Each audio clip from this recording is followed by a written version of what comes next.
Oh, man. Hello, YouTubers and all those who happen to watch. Hope you guys are all doing very good today.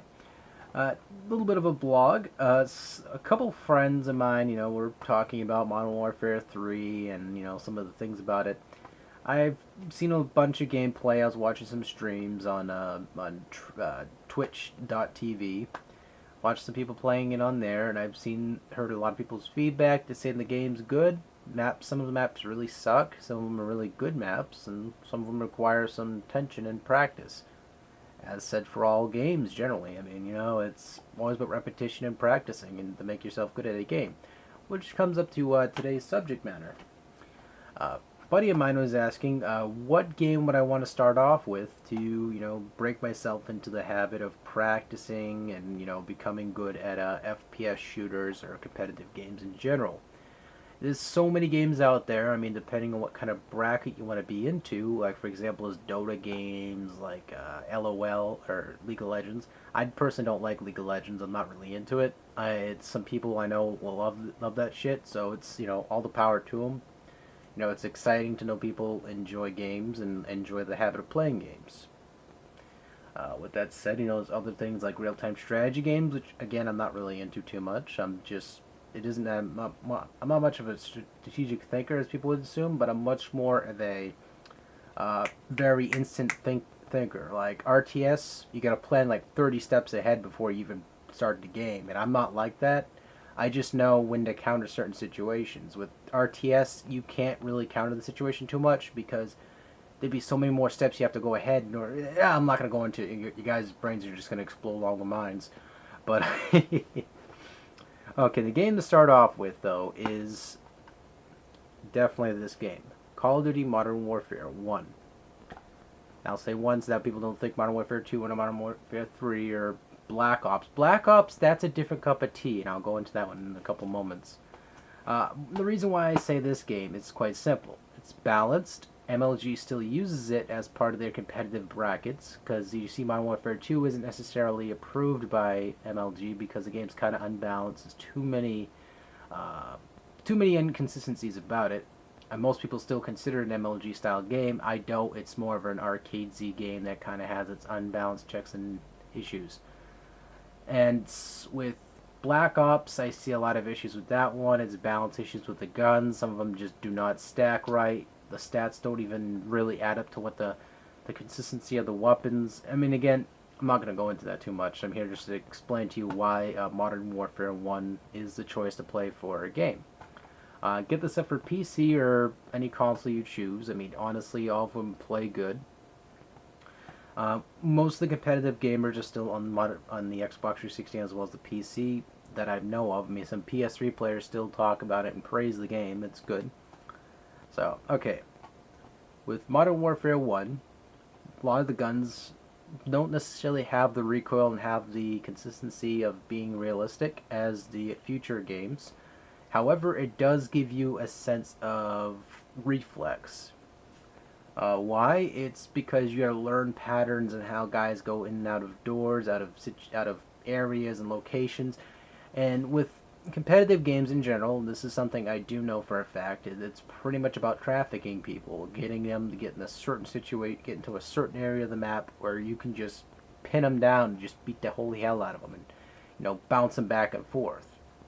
And this strategy is mostly used as well with most domination games as well as demolition is a little bit more of a defensive stance type of mode.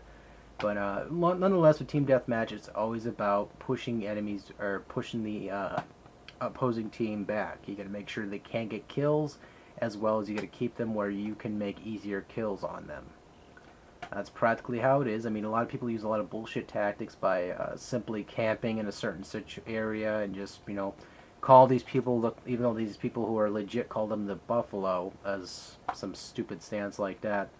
And quite frankly, I just call it camping. I mean, there's nothing wrong necessarily with camping as long as you use it in a moderate tone.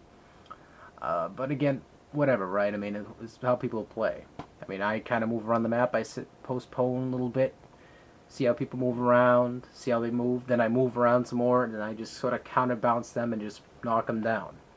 People are going, you don't sound like you know what you're talking about. I do. It's called shooting people in the fucking head. No, no. Kidding aside, though, I do recommend this game heavily for those who want to start off in this type of bracket. It's still MLG condoned. It's still a competitive game. There's still plenty of people playing it online, and it just gets you a good kick in the ass when it comes to starting off a competitive game for me. Again, if you're into RTS games or Dota style games, which are RTS technically slash action slash whatever, it's a hybrid of bastard children all rolled in together. I definitely recommend Dota or the other competitor there. Don't remember the name. Probably for a good reason. But yeah, long story short, I'll definitely say another game that you can try to get into as well is Gears of War 1. Why? Well, it's quite simple. I mean, there's still a lot of people playing the multiplayer, which is mostly primarily a couple objective modes as well as a team deathmatch. Part 3 is most defined. It has a really good horde mode and a pretty much decently well-made multiplayer experience. A lot of problems are fixed with that one, and it's like a beautiful mix of all the blended things that everyone enjoyed about the previous installments. But the reason why I'm picking these two games out for you, if you want to start an action-based MMO, not MMO, but more of a competitive-based style of gameplay in your life, is because these games are relatively cheap, under $10, affordable. This one you can get really cheap now. It's like definitely under $10. You just go through like certain brackets like eBay and whatnot. People sell these cheap because they don't care about them as much anymore. I quite frankly, once in a while pop this in, smile as I pop some heads off, and roll some elbows. With Modern Warfare 2, I noticed that my game is humongously improved over time because I've been playing Black Ops, and Black Ops requires a lot more attention to detail because the guns are just so fucking unbalanced. You just pick like one gun, sit in one spot, and you just pray for mercy. And after you play that and go back to Modern Warfare 2, you end up seeing how much more easier it is in the previous installments. And don't get me wrong, I usually go very positive with Black Ops. I think that Black Ops has some decent qualities to it. I honestly also think it's pretty much unbalanced. A lot of people would agree to that condonement, or atonement, rather.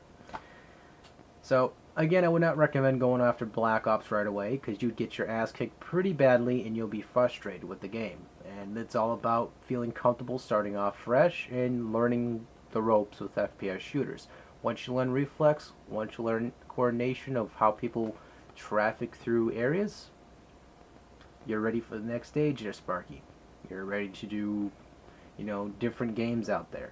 Now, however, if you're into strategic style FPS games, I would definitely damn sure recommend Battlefield BC2 or Bad Company 2. Part 1's multiplayer wasn't as great, had a decent storyline, so far that I've understood. And again, BC2 is a pretty damn good online experience. It's fun, strategically placed. There's really not much camping because a lot of people are concerned about that multiplayer experiences. And that's of course where you just grab a noob tube, clear the freaking area these people are camping out in, and move on. Or don't go around that area those people are camping in. But long story short, two games I'd recommend most likely for the action FPS style is definitely Battlefield Bad Company 2 if you're going strategic. If you want arcadesy, bounce around over the fucking place, Modern Warfare 1. Somewhat cheap now. They work well and they're pretty great. If you like third-person style games like hugging walls, start off Gears of War 1, then 2, then 3. 1 and 2 rather are relatively really cheap. Help you with the storyline if you're really into single player as well. And they help you for Part 3 because Part 3 most of the pros are just grinding the hell out of that game right now. So I'm not very good at Gears of War, I'll tell you that right off the bat. I mean, I love the Horde mode. I think it's fun playing cooperatively with people with that game. It just doesn't get old. With the multiplayer experience, I could play it, have fun, go positive, then just put it down and go play something else. I mean, I like this. I thought it was a very good game. Again, I would not be playing it for the rest of my life, but if you're into third-person over-the-head shoulder kind of shooters, it's worse for you. So that is what I have to say about these three titles as my recommendations for the style. for my personal reference or choice. And expect, if you haven't already watched this like a while back, if not now, a review of Mega Shark versus Giant Octopus on Blu-ray. So take it easy, folks. Thank you guys so much for watching, and expect this review on this channel soon. Take care.